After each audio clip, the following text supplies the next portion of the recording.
gaza ba. Garkuwar yan faida mun gudun majubai, mu da kai mun gaba ke karimiya mu gaza ba.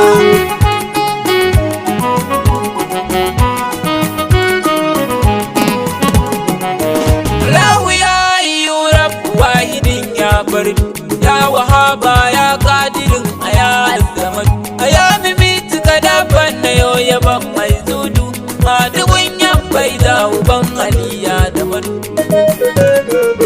Jira minti ya rabu kai yi wa aininka madin taskokinka mai kiran sunanka Ali da sahabatu na saka su dukka ba duware ɗaya dan yana bidar albarka. Fatima Abul Abbas Bulbul makatun mai gidan Abrahama Gausi ai tsawar fadar kashe uban lasisi dan yaban nurul faira dimin inyasi. Ya uban masu ba da kai yake kasi wanda bai da uba ya rike ka ya wuce godi. Ya wusan kai sa jama'a suke mini shari wanda duk ya mazo dogare mai ummul kai. Garkuwar yan faida mun gudun majubai, mu da kai mun gaba ke karimiya mu gaza ba. Faida ne sai na biya ta fadar umma, in biya in gaishe ta dan na samu salama. Kai da umma jawahir kisa na zan mai himma, in zama gogagge a kan yaban barhama. Sallama ta gare ka ya karimin lahi, kai nake nema babu tantama wallahi. Kai ka ja ruhi na ka kai shi gullin lahi, to ina zanga ka ya duniya dai lahi. Ya karimi mai ba da tikitan soyayya, sintirar da ka ba Ahmad kaban in sanya, in zama gogagge a kan yaban mai shirya, banda mai mun banda ka ya ba ganiya. Duka na buga na waiga ke ni banga ya kai ba duk tsayin da na hanga ko ina na matsa zuciya ta ce ka waiga kan fi kwakwar ka kari mu karkale ka ta ga. Garkuwar yan faida ban gudun majubai, mu da kai mun gaba ke karimiya mu gaza ba. Mu muke da uba wanda ba ya shakkar magana a cikin faida ko mai ya zo zai nuna ba ya tauye haƙƙi na shehu sai ya nuna bai da wasa kan janibi na shehu ganina. Kun karimi da kwai ma'amala mai tsari, in kayo koyi kunsa dole kai tasiri. Shi da shehu yake kwaikwayo ya samu sururi, shi ko shehu yana kwaikwayon fituyin kai. Lafiya sufi mai tsar da zancen Allah, mai hukunci da fada ta shugaba mara illa. Kaisar mana koma yakin mu duka tilla, dole ne na yi maka tambari jakadan faila. Duwasan da na kalle ka zan jiyo wani shauki, zuciyata na karsashin fitar da yaki. Sai in ji ta tana soyuwa gare ka da zauki, sai na zano a bayatuka fitar mata haƙi. Garkuwar yan faida ban gudun majubai, mu da kai mun gaba ke karimiya mu gaza ba.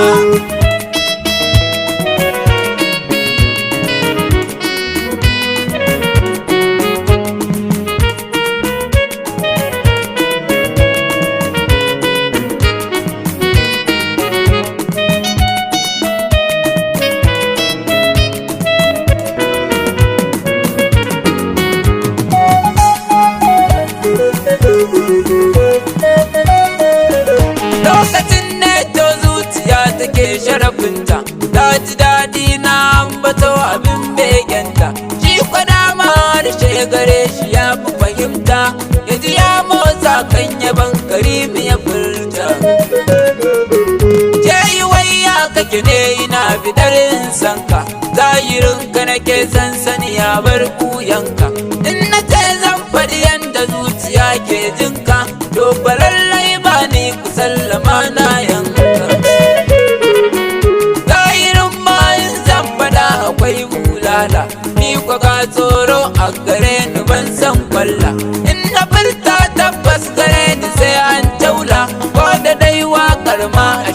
sai yan faila. Jayi ne ya yi min suturar da na zama wani, jayi shi ne ya sanar da ni ilahu ya gane, jayi ne ya yi min kashafi na gane shi ne, shi ya saba a faɗar kashe gudola dan ne. Garkuwar yan faida bangudan maji bai mu da kai mun gaba ke kai biya mu kaza ba. Banda kowa banda ka ya bar rayhana, inda kai ne sufin da ya shigo ta Madina, sai ka dawo bastan ka dabbaka mana sunna, ka biyo kaulanka ka sauna mun taya murna. Ya karimin lahi ya gunguman alkairi, kona mafi tasiri, ya garkuwar yan faila, sirrin cikin bismillah, mun sallama isarka, ba ma musun matsayinka, kan san ka bani da birki, tsawon makwana aiki, roƙon da na ya gare ka, mu dai ka bar mana ka, ya shaya farko ni, kar da ya bar su ganni, garin su kar da ya ci ni, ya shayi sana sani, ba sabi da rafaɗe ni, sai da ya ganna bari ni, inda yana da karimi, a gaban musan barami, tilas a yau mu faɗe shi, ko an ki ko an so shi, ku dai karimawa ne, kakan mu dole ka gane, a cikin shi mu muka narke, nauyin mu duya ɗauke, hanyar shi dole bita, in kaki gita, sai karimin lahi Allah wallahi. Garkuwar yan faida bangudan maji bai mu da kai mun gaba ke kai biya mu kaza ba. Abin da ja birki godiya gaba bayu ba, shi yayo hidima kan yaban da na yayi riba, rabbinin ka masa shi mafi yawansu da saba, kai yi mayalin kairin da ya fi zancen ɗiba. Ya karimawa ni a nan da ke sa birki, karkuce na gaji tafiyar da ban mamaki, gobe ma zan dawo gudan da sami ni taki, na ku ne Adam shugaba da bayi da girki. Garkuwar yan faida mun gudun ma bai mu da kai mun gaba ke gari.